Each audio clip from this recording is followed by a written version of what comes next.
Hi everyone, this is Rocky and we're live at unboxing of Starbucks Planner 2019. Yung Starbucks Planner ngayon comes in two. The first one, yung typical na Starbucks Planner, at yung pangalawa, yung bago nila.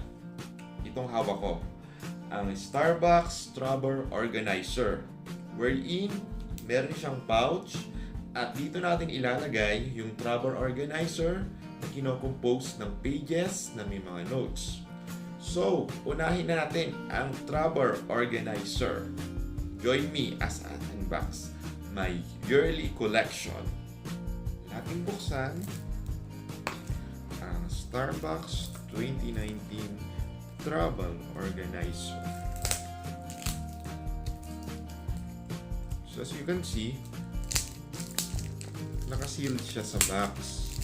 The red box. At makikita nyo, meron siyang additional Starbucks card na iloload natin at i-register sa Starbucks site to earn the points.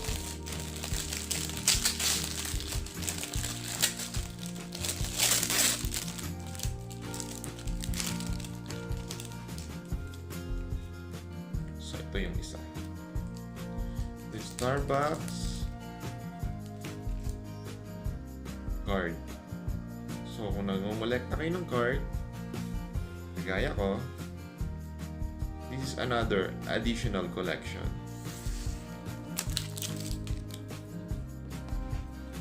So ito na siya. The planner comes in the red box. Actually, the Trouble Organizer.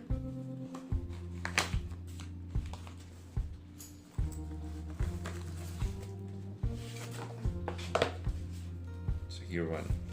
Ang pinili ko, yung teal. It's teal o yung parang green and blue or blue-green. So here,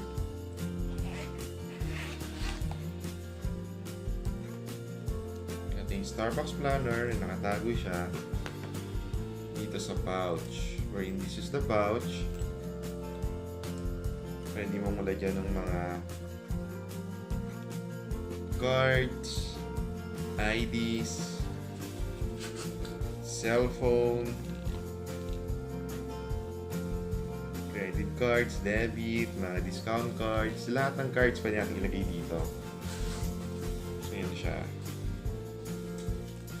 Siyempre, meron siyang yan, yung parang keychain niya. And siyempre, pag ito, dito natin ilalagay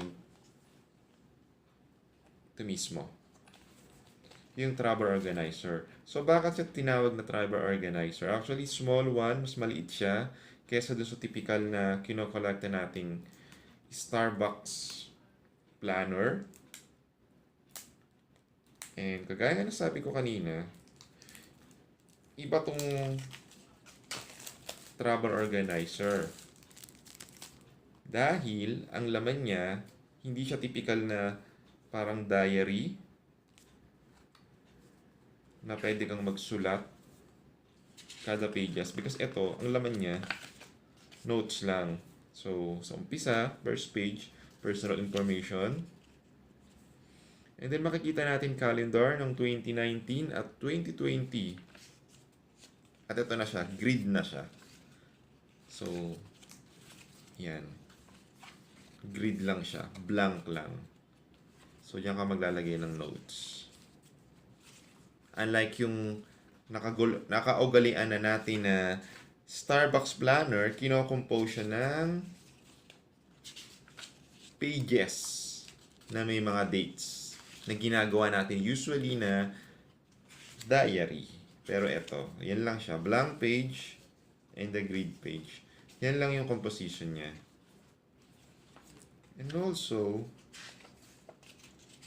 kung hinahanap natin yung mga discount cards, mga coupons, nandito naman siya sa huli. So, last part niya, ito siya.